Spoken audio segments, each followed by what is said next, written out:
It is indeed a very sad day for us today in Pakistan. Professor Yuan Longping's sad demise has not only for China, it is sad, but also it is a loss for the humanity and for the mankind.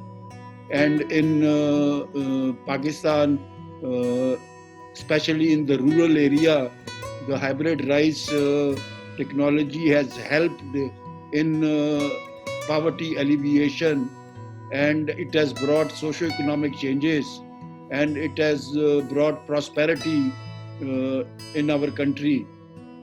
Salut Grand Homme, Son Excellence le professeur Yuan Longping, le père de l'Église, nous a quittés. Nous savons bien que les fruits de ces longues années de recherche ont beaucoup contribué à la lutte contre la faim en Chine, mais aussi dans le monde.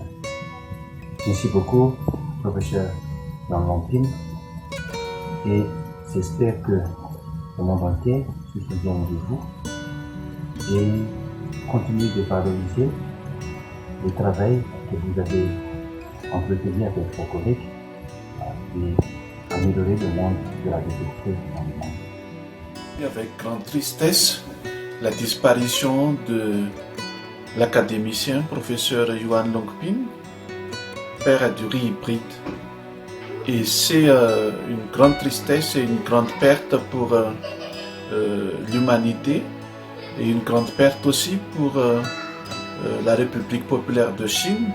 E o instituto que eu trabalho, o Instituto Rio Grandense do Arroz, o IRGA, ele iniciou o seu processo de incentivar e de adotar a tecnologia do híbrido através de uma cooperação técnica com o Instituto de Hunan, que é onde o professor Yuan Longping, inclusive, ele morava, né? O Instituto Internacional de Arroz Híbrido de Hunan. É uma pena a gente, né, ter que hoje saber da notícia da passagem do professor Yuan Longping, mas, né, deixou um legado que com certeza vai ser lembrado por muitos e muitos séculos.